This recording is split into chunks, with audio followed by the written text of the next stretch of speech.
Что происходит с нашей планетой? За сутки катастрофы, потопы, торнадо, оползни и обвалы.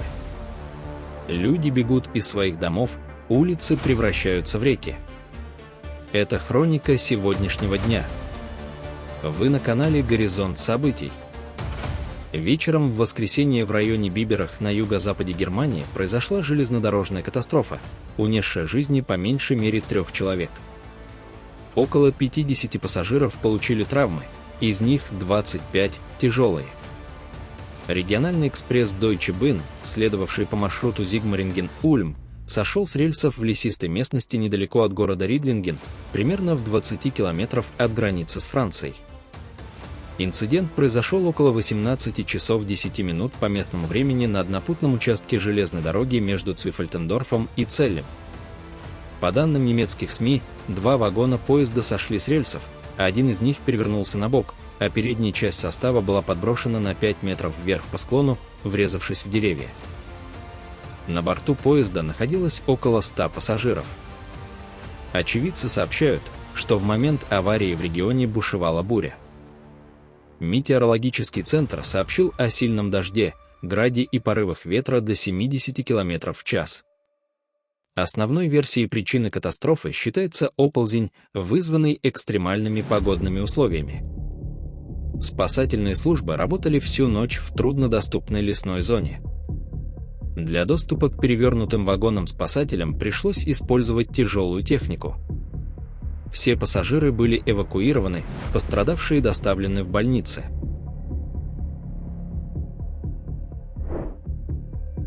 В субботу в Болгарии около полудня, недалеко от села Слешовцы, начался крупный пожар, который за считанные часы превратил в пепел десятки домов в селах Ранилук, Слешовцы и Носоливцы. Сильный ветер и высокая температура способствовали быстрому распространению огня, который сначала перекинулся на село Ранилук и далее на Носоливцы. К вечеру пламя достигло жилых домов, уничтожив значительную часть построек, сельскохозяйственную технику и прилегающие территории. По информации областного управления Перника, в селе Ранилук сгорели почти все дома, за исключением нескольких в центре и на окраинах. Пострадали также здания в Слешовцах и Носолевцах. Общее число уничтоженных домов, по данным СМИ, достигает 40. Также сгорели сельскохозяйственные постройки, техника и посевы. Пожар перекинулся на гору Руй, где продолжается борьба с огнем в труднодоступной лесной местности. Для ограничения распространения пламени создаются противопожарные просеки. По данным Юго-Западного государственного предприятия, огонь охватил большие площади, включая низовые хвойные леса, и продолжает распространяться в сторону границы с Сербией.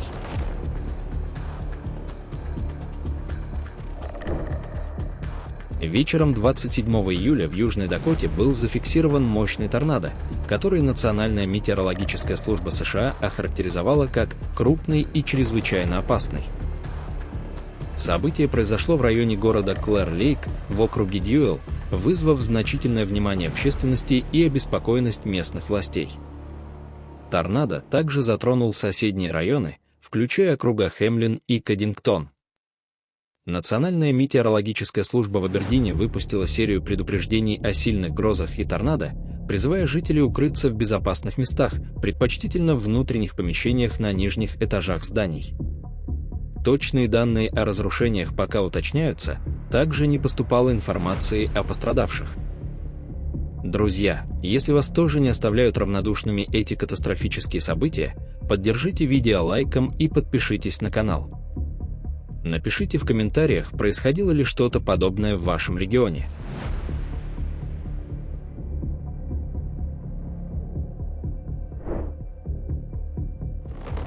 В ночь на 27 июля северные районы Пекина, включая административный район Миюнь и Хуайжоу, оказались во власти катастрофического наводнения, вызванного экстремальным ливнем. Экстремальные осадки вызвала мощная суперячейковая гроза, подпитываемая муссонными потоками. По данным метеорологов, за 10 часов выпало более половины годовой нормы осадков для региона, а именно 315 мм, причем из них 302 мм выпало всего за 6 часов, что стало одним из самых интенсивных дождей в истории города. Водохранилище Миюнь зафиксировало исторический максимум притока воды – 6550 кубических метров в секунду, что превысило предыдущие рекорды и вызвало переполнение системы водосброса. В результате в районе Миюнь зафиксированы серьезные подтопления, разрушены дома, нарушены электроснабжение и связь. Пострадали также дороги и транспортная инфраструктура. Более 3000 жителей были эвакуированы в безопасные зоны. Точное число пострадавших уточняется, но, по предварительным данным, есть погибшие и пропавшие. Ливни привели к сбоям в работе дорожно-транспортной сети. В Пекине отменены десятки авиарейсов в международном аэропорту Шоуду, также нарушено движение поездов и автобусов. Министерство водных ресурсов Китая объявило штормовые предупреждения для 11 провинций, включая Пекин и соседнюю Хэбэй, из-за риска наводнений и оползней. Городской штаб по борьбе с наводнениями мобилизовал более 3000 сотрудников экстренных служб. Власти Пекина ввели оранжевый уровень опасности из-за угрозы повторных ливней. Коммунальные службы работают над откачкой воды из переполненных стоков, но из-за колоссального объема осадков ливневые системы города не справляются. В районе Миюнь задействованы дополнительные насосные станции. Для предотвращения оползней в горных районах начаты работы по укреплению склонов.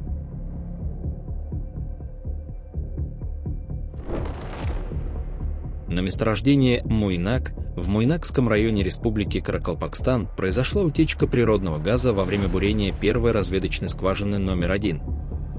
Инцидент зафиксирован на глубине 4707 метров при запланированной глубине бурения 5000 метров. По данным Министерства энергетики Узбекистана, выброс газа был вызван неожиданно высоким давлением, превысившим расчетные показатели. Утечка произошла на буровой площадке в Махалле Учсой, удаленной от населенных пунктов.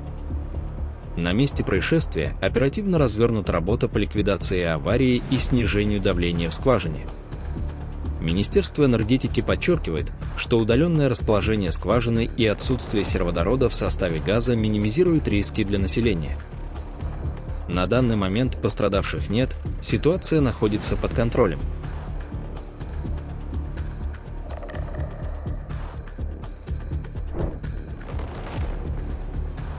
Вечером 27 июля город Абха, административный центр провинции Асир на юго-западе Саудовской Аравии, оказался во власти сильного наводнения, вызванного экстремальными осадками. Улицы города превратились в реки, жители столкнулись с опасными условиями из-за стремительно поднимающихся паводковых вод. На дорогах возник транспортный коллапс.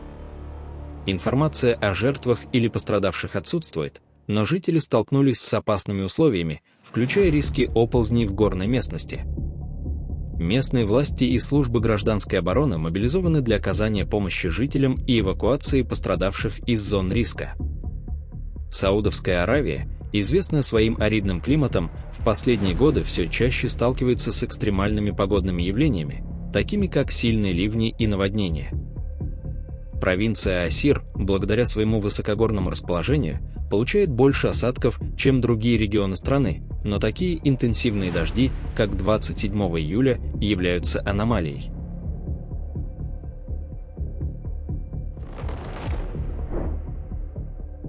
Сильные дожди обрушились на город Саммит, пригород Чикаго в штате Иллинойс, вызвав масштабное наводнение. Улицы, дома и автомобили оказались под водой, а местные жители столкнулись с серьезными последствиями стихийного бедствия. Что примечательно, этот район считается одним из самых высоких по высоте в районе Чикаго. Интенсивность осадков достигала 76-102 мм в час, в некоторых районах за сутки выпало до 203 мм. Уровень воды на улицах города доходит почти до окон автомобилей. Вода проникла в подвалы и первые этажи домов, особенно в районах, прилегающих к аэропорту Мидуэй. Затоплены виадуки и дороги, на дорогах возникли пробки. Информации о жертвах или пострадавших нет, тем не менее спасательные службы провели десятки эвакуаций людей из зон затопления, а также спасая автовладельцев из затопленных автомобилей. Местные власти перевели все экстренные и коммунальные службы в усиленный режим работы. В В районе Вилласимиуса, популярного курортного города на юге итальянской Сардинии, вчера вспыхнул мощный природный пожар. Десятки автомобилей, припаркованных вблизи пляжей и туристических зон, были уничтожены огнем. Пожар затронул кустарники, пастбища и лесные массивы, подойдя близко к жилым домам и отелям. В ряде районов проводилась эвакуация населения и туристов. Точная причина возгорания уточняется, но, по данным местных источников, пожар мог быть вызван сочетанием аномальной жары, сильного ветра и сухой растительности. Лето 2025 года на Сардинии отмечено экстремальными температурами, превышающими 40 градусов по Цельсию, что дополнительно усиливает пожароопасность. Огонь уничтожил значительные площади растительности, пострадали оливковые рощи и сельскохозяйственные угодья. В районе Вилласимиуса активно работают команды лесного хозяйства и волонтеры, создавая противопожарные просеки для сдерживания огня. Местные власти объявили чрезвычайное положение в пострадавших районах, а жителей и туристов призвали избегать зон риска и соблюдать указания спасательных служб.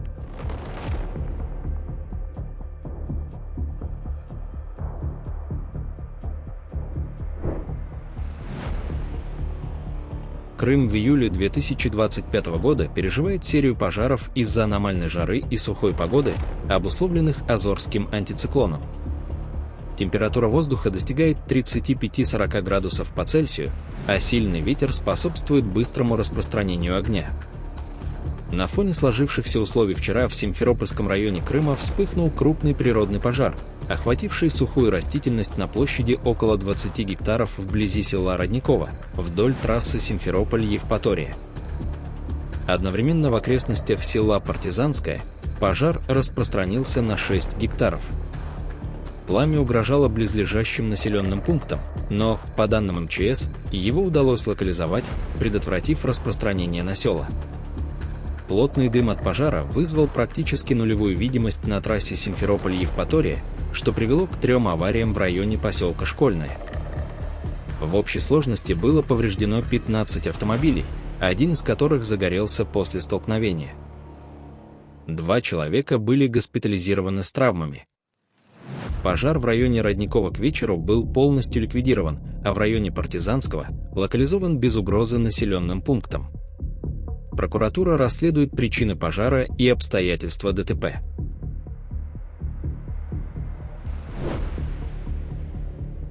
Сильные ливневые дожди, обрушившиеся на Витебскую область, привели к переувлажнению грунта и подмыву береговой линии Западной Двины, что спровоцировало сход оползня.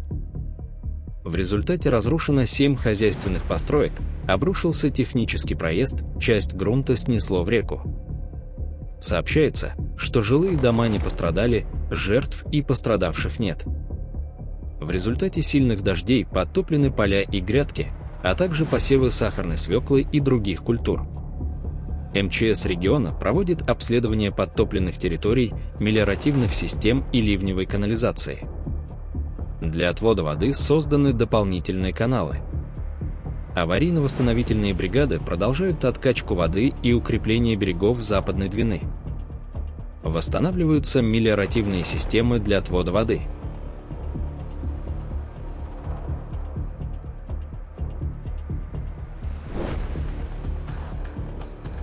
Массовое нашествие саранчи было зафиксировано в Дагестане, в районе между Кизляром и Тарумовкой, а также в некоторых частях Калмыкии. Раи насекомых атакуют сельскохозяйственные угодья, вызывая тревогу среди местных фермеров и властей. Причиной нашествия стала аномально теплая зима 2024-2025 годов, которая создала благоприятные условия для размножения саранчи. По данным Россельхозцентра, выживаемость яиц насекомых достигла 97%, что привело к росту популяции на 30-50% по сравнению с 2024 годом. Высокие температуры и отсутствие осадков в июле способствовали роению.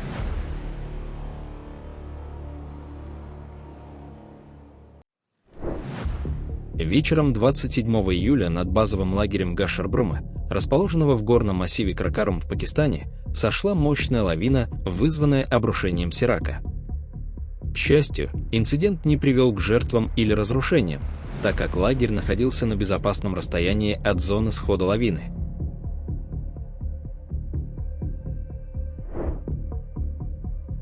В Эквадоре кит случайно потопил лодку с туристами. Кит выпрыгнул из воды прямо рядом с туристической лодкой и опрокинул ее. Судно затонуло, но всех пассажиров спасли местные рыбаки. Инцидент произошел во время сезона наблюдения за китами. Власти уже пообещали усилить контроль за безопасностью морских экскурсий.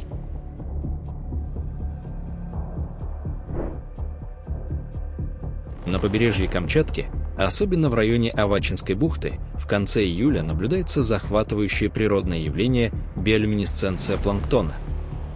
Ночное море переливается голубыми искрами, создавая эффект светящихся волн, который привлекает туристов и местных жителей. Свечение вызвано биолюминесцентным планктоном. Эти микроорганизмы излучают голубой свет в результате химической реакции при механическом воздействии, например, от волн или движения воды. Теплая погода и высокая концентрация питательных веществ в воде сейчас способствуют массовому размножению планктона. Биолюминесценция – редкое, но не уникальное явление для Камчатки. Авачинская бухта, благодаря своему расположению и богатству морской экосистемы, периодически становится местом для этого природного шоу.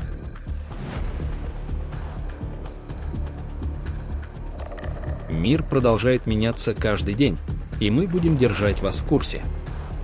Спасибо, что были с нами. Поддержите выпуск подпиской, и увидимся уже завтра.